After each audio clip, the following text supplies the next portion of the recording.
వికారాబాద్ జిల్లా తాండూరులో రైతు వారోత్సవాలు నిర్వహించారు. ఈ కార్యక్రమానికి ముఖ్య అతిథిగా మంత్రి తుమ్మల నాగేశ్వరరావు హాజరయ్యారు. ఈ సందర్భంగా తెలంగాణ ఆర్గానిక్ యాప్ ను ఆవిష్కరించారు. రైతు సంక్షేమమే ధ్యేయంగా ప్రభుత్వం పనిచేస్తోందన్నారు. ఈ యాప్ ద్వారా సేంద్రియ రైతులకు సాగు మెలకువలు, మార్కెటింగ్ సమాచారం సులభంగా అందుబాటులోకి రానున్నాయని రైతులకు తెలియజేశారు. అనంతరం వ్యవసాయ శాఖ ఆధ్వర్యంలో ఏర్పాటు చేసిన ఆయిల్ ఫామ్ స్టాళ్లను, ఉద్యానవన శాఖ ప్రదర్శనలు మంత్రి పరిశీలించారు. ప్రత్యామ్నాయ పంటల వైపు రైతులు మొగ్గు చూపాలని సూచించారు. తాండూరు కంది బోర్డు ఏర్పాటు కోసం కృషి చేయాలని ఎమ్మెల్యే మనోహర్ రెడ్డి విజ్ఞప్తి చేశారు. జీఐ ట్యాగ్ ఉన్న తాండూరు కందికి ప్రత్యేకంగా కంది బోర్డు ఏర్పాటు చేసే అంశంపై కేంద్రంతో మాట్లాడాలని మంత్రికి సూచించారు.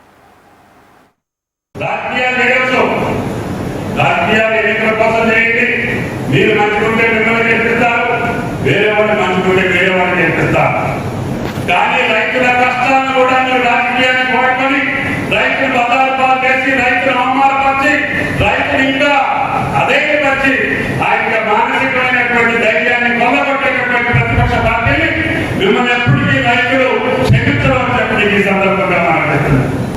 నాకు దారిపోసినటువంటి ధాన్యం దగ్గరికి పోయి దాదాపు చెప్పి కూర్చోవడం, ఆ రైతులను రెచ్చగొట్టడం, ఆ రైతుల కష్టాల్లో ఇప్పటికే నిర్మూలన ఉంటే ఆ మీద ఇంకా వారి యొక్క ఆక్రోశాన్ని మమ్మల్ని ఓడించారు కాబట్టి నేను ఇంకా నష్టపోవాలని చెప్పి రైతాంగాన్ని నష్టపెట్టడానికి ప్రయత్నం చేస్తున్నా. ఈ ప్రభుత్వం శక్తికి మించి వరి ధాన్యాన్ని సేకరిస్తున్నాం. భారతదేశంలో ఎవరు 8 లక్షల మెట్రిక్ టన్నులు కొనుగోలు చేసేటటువంటి ప్రభుత్వం భారతదేశంలో లేదు. మీరు వెళ్ళండి, భారతీయ జనతా పార్టీ రాష్ట్రాలకు వెళ్ళండి, వేరే రాష్ట్రాలకు కూడా వెళ్ళండి. ఇక్కడ కొనుగోలు చేసేటటువంటి పంటలు ఏ రాష్ట్రంలో కొనుగోలు చేయట్లేదు. కాబట్టి దయచేసి రైతాంగాన్ని ఇంకా ఇబ్బందులు పెట్టేటటువంటి ప్రతిపక్ష పార్టీని కనీసం ఉంచాలి.